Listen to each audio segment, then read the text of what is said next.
Continuamos, hermanos, con nuestra clase dominical acerca del hogar, acerca de la familia cristiana propiamente titulada.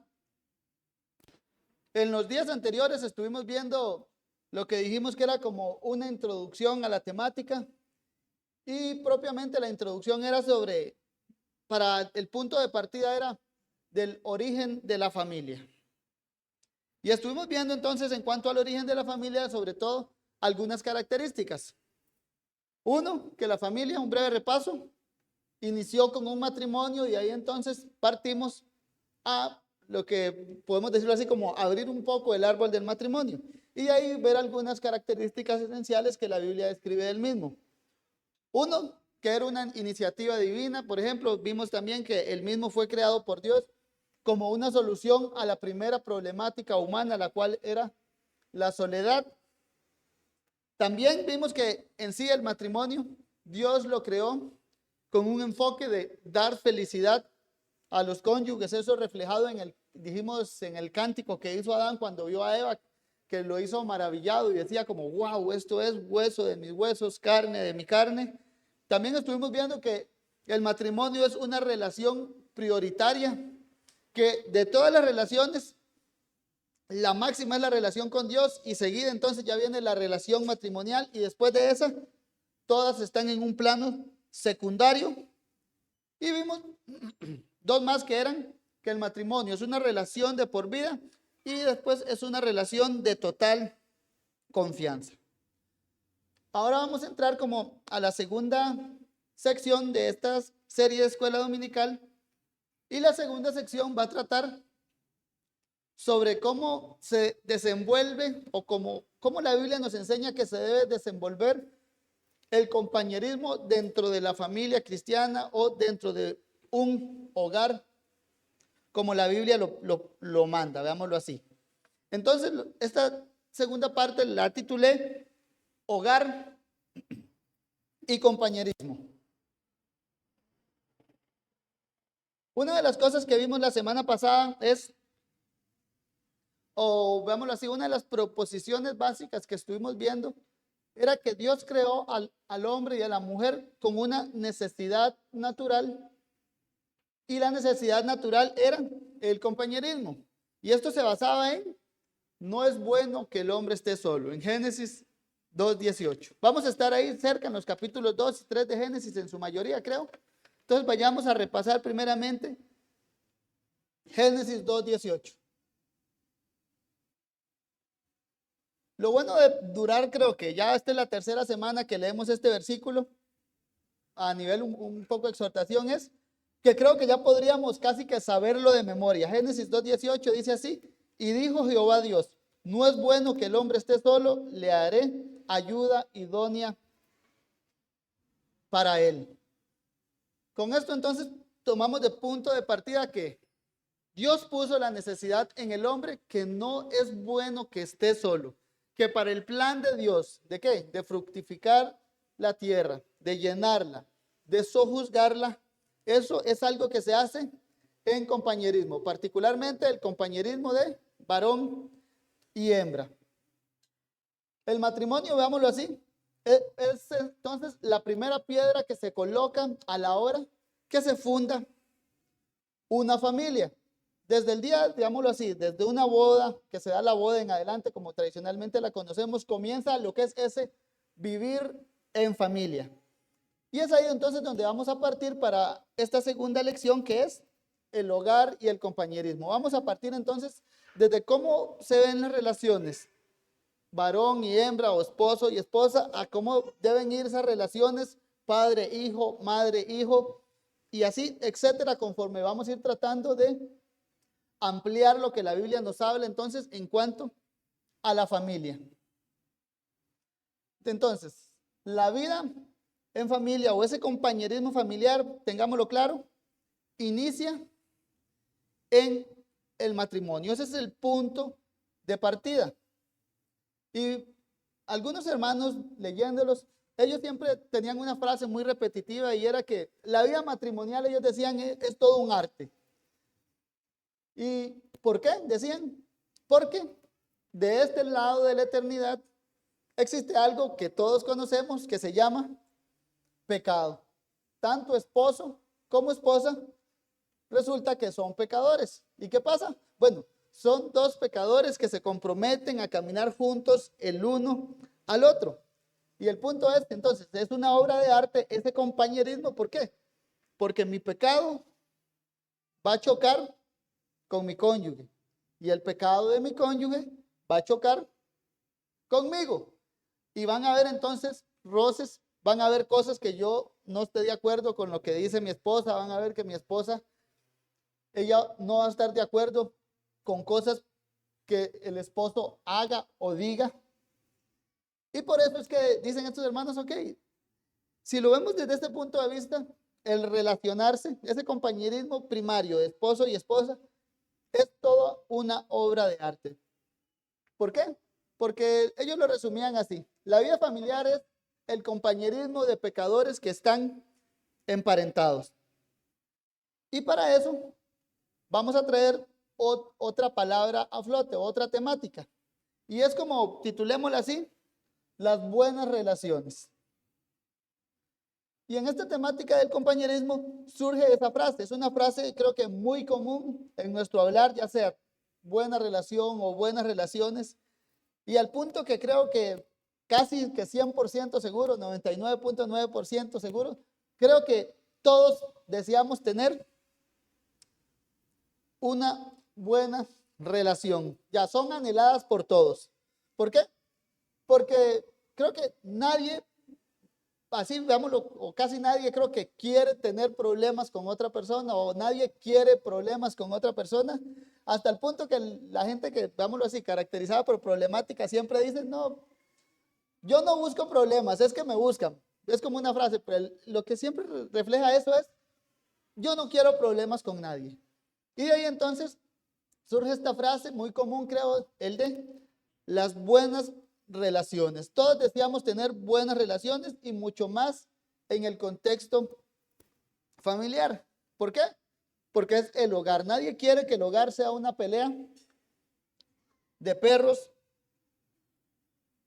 y gatos. El esposo desea tener una buena relación con su esposa, la esposa desea tener una buena relación con su esposo, todo padre también desea tener una buena relación con sus hijos, a viceversa, todo hijo desea tener una buena relación con sus padres. Y así se puede extrapolar a cualquier área de la vida familiar. Todo suegro o suegra desea tener una buena relación con su yerno o nuera o viceversa. Pero en este tema de las buenas relaciones está eso que acabo de decir, un pero. Y ese gran pero es lo mismo que acabamos de mencionar, el pecado. Y ese es como lo que llamamos, hermanos, el pero que hay en toda relación, como acabamos de ver, como acabamos de hacer mención. ¿Por qué? Porque yo voy a hacer cosas que a alguien de mi familia no le van a gustar. Y ya sea que lo que yo haga sea pecaminoso, a ese no le va a gustar. O tal vez yo no hago algo pecaminoso, pero por el pecado de él tampoco le va a gustar. ¿Por qué? Porque el pecado siempre va a estar ahí, estropeando las relaciones. Y eso lo vemos, mis hermanos, desde el inicio. ¿Cómo se estropeó la primera relación? Vayamos al libro de Génesis, capítulo 3, y el verso 12. Génesis, capítulo 3, versículo 12. Y es ahí donde vemos cómo el pecado, ya cuando entró en escena, viene y destruye la primera relación. Génesis 3:12. Dice así. Leamos desde el 11. Y Dios le dijo, ¿quién te enseñó que estabas desnudo? ¿Has comido del árbol que yo te mandé que no comieses? Y el hombre respondió, la mujer que me diste por compañera me dio del árbol y yo comí. Entonces fue el pecado que había en Edén lo que ya ahí causó que Adán no asumiera su responsabilidad como cabeza de su familia. ¿Y qué hizo? Inmediatamente culpó a la mujer. Esa buena relación de amor que había entre Adán y Eva, ahí ya fue, sufrió como su primera ruptura o sufrió, veámoslo así, su primer golpe. cuando Adán sencillamente delante de Dios, ya estaba Dios juzgándolo, vámonos así, está una figura del día del Señor juzgando a toda su creación. Y Adán ante el juicio de Dios lo que hace es, fue ella. Él se quita y fue ella. Y eso pasa entonces, lo que nos dice la Biblia en el tema de las relaciones. El pecado las estropea. Y ya en esa familia, como se puede ver, se cae esa desgracia de sencillamente echar la culpa al otro, de estropear una relación. Adán pasó de un wow, qué mujer me dio el Señor, aún es culpa de ella. Y asimismo, por ese pecado dentro de la familia, se cometió después el primer asesinato. Caín mató a su hermano gemelo, Abel. Y hasta el día de hoy, entonces, mis hermanos, el pecado sigue causando estragos en las familias, el pecado sigue siendo ese punto de discordia que hay cuando no hay una buena relación familiar. Y para seguir, mis hermanos, creo que es bueno que también nos hagamos una pregunta en cuanto a este tema. ¿Qué es una buena relación? ¿Cómo la definiríamos? Centrémonos en el matrimonio. Primero veamos qué no es una buena relación. Entonces, veámoslo así. No es una buena relación cuando el esposo y la esposa nunca tienen problemas. ¿Por qué? Porque de este lado de la eternidad hay pecado y van a haber problemas. Así que cuando alguien dice, no, en mi casa nunca hay problemas, mi esposo y yo, o mi esposa y yo, nunca discutimos de nada. Eso no es una buena relación. Tampoco no es una buena relación cuando cada cónyuge le dices sencillamente sí al otro. Tampoco, mis hermanos, veámoslo hacer, es como cuando cada uno respeta el pensar del otro. Eso tampoco es una buena relación. ¿Por qué? Porque de fondo siempre va a estar el corazón humano haciendo algo.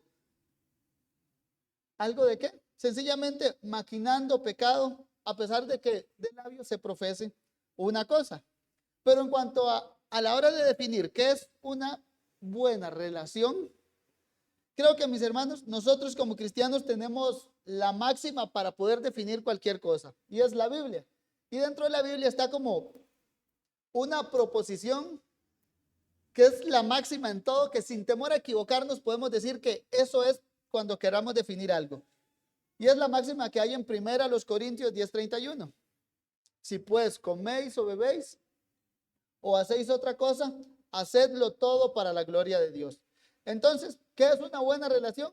Desde el punto de vista simple, pero válido y correcto, una buena relación es aquella que da gloria a Dios. Una buena relación matrimonial, cuando esposo y esposa, entonces ambos dan gloria a Dios con su manera de vivir, con su manera de tratarse mutuamente. La tercera pregunta del catecismo infantil tiene una pregunta para los niños que es: ¿y dónde yo aprendo a cómo glorificar a Dios? Y la respuesta es en la Biblia. Entonces, si una buena relación es aquella que da gloria a Dios, de ahí debe surgirnos esa misma pregunta que plantea el catecismo. ¿Cómo se logra esto? ¿Cómo se logra dar gloria a Dios dentro del hogar cristiano? Y la respuesta la encontramos entonces en la Biblia. ¿Cómo dentro del compañerismo familiar damos gloria a Dios y por ende tenemos buenas relaciones? Y aquí, mis hermanos, creo que surge otra casi que máxima también, que es el punto focal de dar gloria a Dios. Y creo que la podemos titular, ya veremos, como el amor. El fundamento de las buenas relaciones es entonces el amor. Y cuando entonces las personas se aman, dan gloria a Dios. ¿Por qué? Porque es el fundamento, vamos a ver, que la Biblia ha estipulado para lo mismo. Todos queremos entonces, mis hermanos, recapitulando, tener buenas relaciones con los que están en nuestro hogar, cónyuges, hijos, padres, madres, etcétera. Entonces, ¿cómo lidiamos con el pecado de los demás? ¿Cómo lidiamos con el pecado nuestro, cómo lidiamos con el pecado de los que viven con nosotros. ¿Cómo hacemos para que ese pecado que va a estar ahí de este lado de la eternidad no estropee esas relaciones? Y ahí es donde entra la respuesta, con amor. Vayamos a nuestras Biblias y el libro de Proverbios capítulo 10, verso 12. Proverbios capítulo 10, verso 12.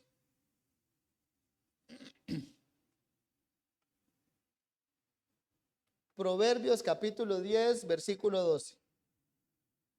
Dice así: el odio despierta rencillas, pero el amor cubrirá todas las faltas. Veamos sencillo, mis hermanos. Y luego sencillo porque, vea, ¿cómo termina este proverbio? El amor cubrirá. ¿Cuántas faltas? Todas, dice. El odio despierta rencillas, pero el amor cubrirá todas las faltas. La pregunta aquí del escritor de Proverbios, o la pregunta que debería surgirnos al leer este proverbio, creo que también es sencilla. El amor cubre todas las faltas. Entonces, ¿qué tanto ama usted, veámoslo en el ámbito matrimonial, a su cónyuge o a los que viven con usted en su hogar? ¿Qué tanto ama usted a su familia? La medida del amor aquí se mide, valga la redundancia, con perdón. ¿Qué tanto usted ama? Se responde, ¿qué tanto usted perdona? Creo que la deja sencilla el libro de Proverbios. J.R. Miller, un pastor presbiteriano del siglo antepasado, él decía que al llegar al matrimonio, decía él, la primera lección que hay que aprender y practicar es la paciencia amorosa. Y él mismo también citaba este proverbio. El matrimonio va a requerir entonces, ya la vida del hogar va a requerir paciencia amorosa. Y tomaba como base este mismo proverbio. ¿Por qué? Porque el amor cubre todas las faltas. Entonces, para una buena relación en familia, se requiere, dámoslo aquí, paciencia y amor. Y ese amor que perdone. ¿Qué tanto usted ama? Mídalo así. ¿Qué tanto usted perdona? Aquí, mis hermanos, entonces estamos diciendo que el amor es el pilar para tener buenas relaciones, o puntualmente el amor y el perdón. Ese amor perdonador son ese pilar que podemos decir que es la forma en que podemos dar gloria a Dios dentro de nuestra vida familiar. ¿Y eso por qué? Porque Dios es amor. Entonces, si cada miembro del hogar, digamos, se propone a tratar de cumplir el mandamiento, ya se lo propone en el corazón el mandamiento de yo soy santo, entonces ustedes sean santos, de imitar a Dios.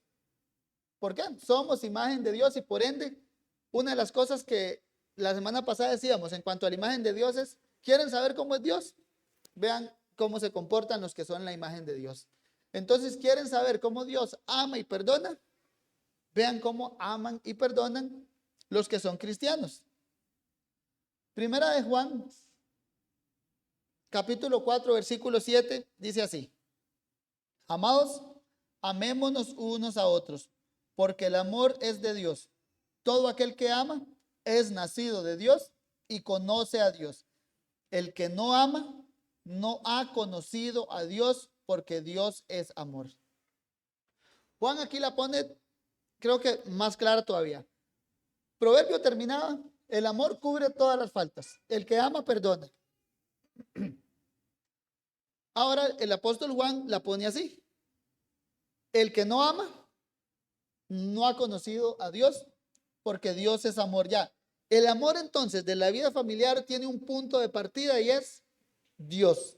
Ese amor de Dios, ya Dios es amor, ese amor, digamos, desciende así, o debería descender en el mejor de los casos, en la familia, para que esa familia imite a Dios, amándose los unos a los otros. Entonces, aquí surge también creo que una aplicación básica. Un esposo cristiano, veámoslo así, es uno que ha nacido de Dios y por ende ama naturalmente a su mujer y la perdona naturalmente. ¿Por qué? Porque el que ama conoce a Dios porque ha nacido de Dios, y si ha nacido de Dios se comporta como Dios. ¿Cómo? Perdonando las faltas de su cónyuge. Y lo mismo aplica a la inversa. La esposa ama a su esposo. ¿Por qué? Porque ella ha nacido de Dios. El amor de Dios ha sido derramado en el corazón de ella por el Espíritu Santo, y por ende, naturalmente, sale amor hacia esa persona que vive con ella. Y sale ese amor, veámoslo así, como dijimos, que cubre todas las faltas. Ese amor perdonador. Entonces, esposo y esposa, sencillamente ustedes deben amar a su cónyuge. ¿Por qué?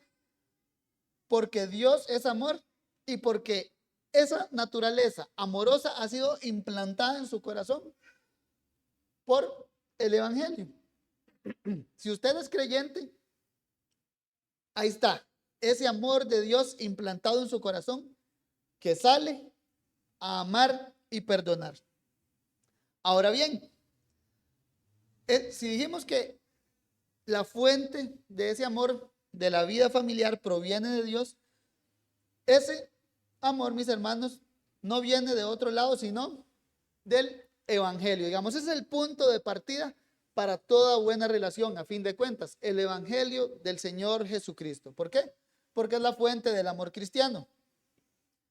Y aquí, mis hermanos, doy por sentado que ya lo sabemos, pero por otro lado, es bueno ser precavido, y como dice el apóstol Pablo en Filipenses 3:1, a mí no me es molesto escribir las mismas cosas. Por otro lado, a nosotros no debería ser molesto decir las mismas cosas que ya sabemos, o que nos digan las mismas cosas que ya sabemos.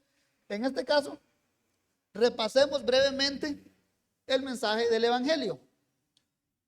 ¿Y cuál es ese mensaje? Si nos recordamos bien, espero que nos recordemos el texto clave cuando estuvimos viendo la primera escuela dominical, 1 Corintios 15, del 1 al 4, y cómo describía el apóstol Pablo el Evangelio. Que Jesucristo murió por nuestros pecados conforme a las Escrituras, que fue sepultado conforme a las Escrituras, y que, fue sepultado, no dice conforme a las Escrituras, pero se entiende, y resucitó al tercer día conforme a las Escrituras. Y que esa noticia es el mensaje de ¿qué? Del amor de Dios para pecadores como nosotros. ¿Por qué? Por medio de Cristo Dios perdona nuestros pecados y nos da vida eterna.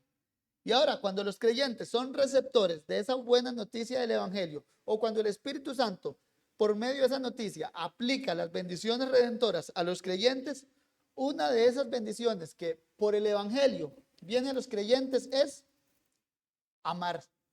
Romanos 5:5 lo dice así: y la esperanza no avergüenza, porque el amor de Dios ha sido derramado en nuestros corazones por el Espíritu Santo que nos fue dado. Veámoslo así. Pablo dice, el amor de Dios ha sido derramado en nuestros corazones por el Espíritu Santo. Entonces, ese amor de Dios fue derramado en el creyente. Ya, el creyente, veámoslo así, se espera que sea amoroso. ¿Por qué? Porque el amor de Dios ha sido derramado en él. ¿Y cómo fue derramado? Romanos 5:8. Mas Dios muestra su amor para con nosotros en que, siendo aún pecadores, Cristo murió por nosotros. En que siendo aún pecadores, en que siendo inmerecedores, en que siendo no merecedores del amor de Dios, Dios dio su amor a pecadores. La gracia, digámoslo así, no es solo no merecida, sino que también es contramerecida. ¿Por qué? Lo que merecemos es ira y no gracia, pero Dios nos da lo contrario a lo que merecemos. Nos da gracia. Mas Dios muestra su amor para con nosotros en que, siendo aún pecadores, en que siendo aún pecadores, el pecado no había sido quitado, y aún en ese estado terrible, Cristo murió por nosotros. Así es que la Biblia plantea el amor de Dios en que, siendo usted aún pecador, en que usted no había hecho nada de reformar su vida, usted seguía hundido en su pecado, haciendo cosas terribles, siendo aún pecadores, Cristo murió por nosotros. Y es ahí donde se manifiesta ese amor de Dios. Entonces, los cristianos podemos tener la certeza, mis hermanos, ¿de qué? de que conocemos la forma correcta de amar y por ende la forma correcta de tener buenas relaciones familiares. ¿Cómo? Con el amor de Dios como fundamento. ¿Por qué? Dios nos amó aún sabiendo que somos pecadores. Cristo murió por nosotros y aparte de eso, el amor de Dios con que nos amó fue derramado en nuestros corazones por el Espíritu Santo. Y entonces, para terminar, veamos cómo es ese amor de Dios. ¿Y cómo es ese amor de Dios? Entonces debería ser un reflejo, cómo debería ser nuestro amor los unos con los otros. Esto ya lo vimos, pero recapitulemos.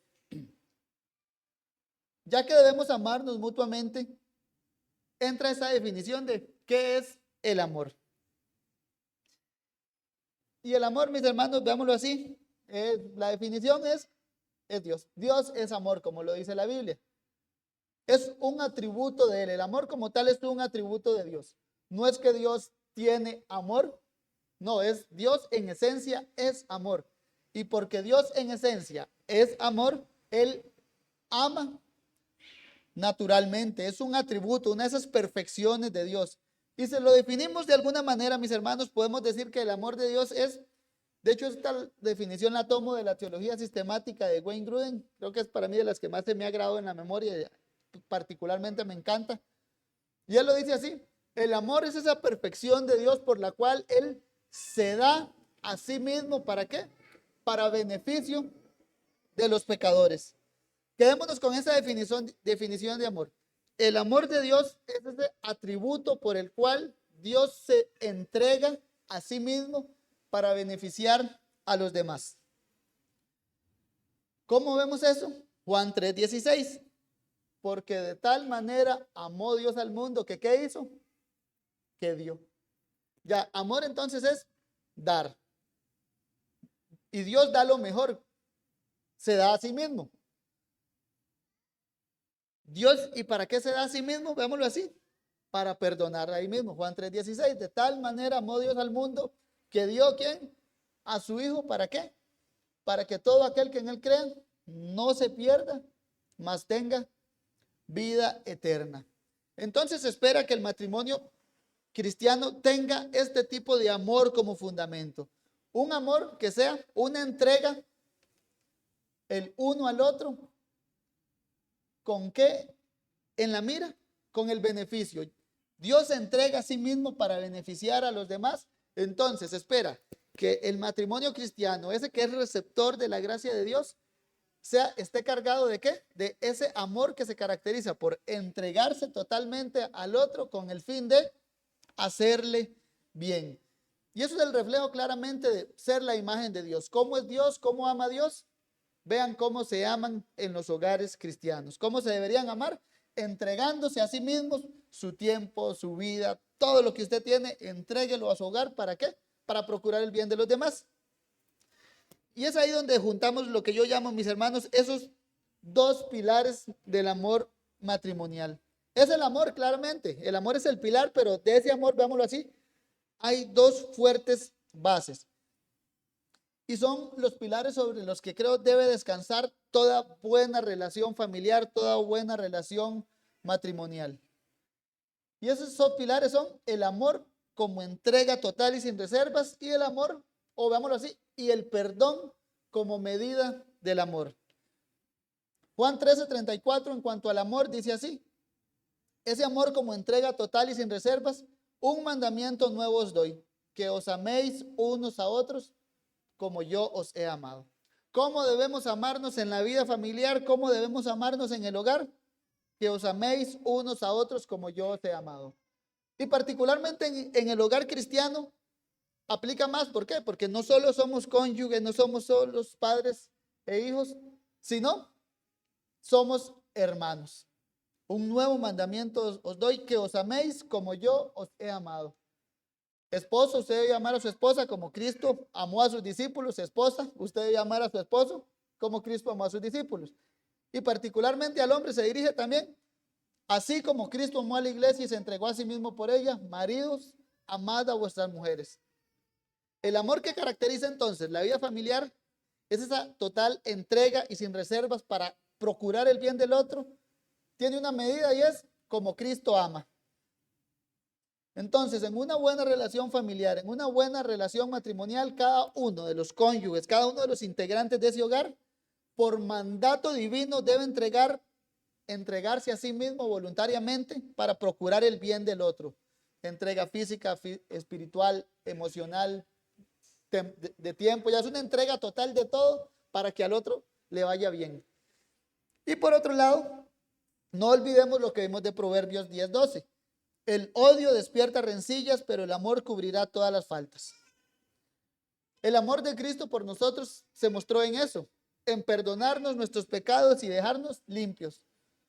Entonces se espera que dentro del hogar cristiano no solo se dé esa entrega voluntaria para procurar el bien del otro a toda costa, sino que también, mis hermanos, está esa otra entrega voluntaria que no debe esperar nada a cambio, sino más bien debe estar dispuesta a cubrir toda falta. Proverbios 10:12, pero el amor cubrirá todas las faltas.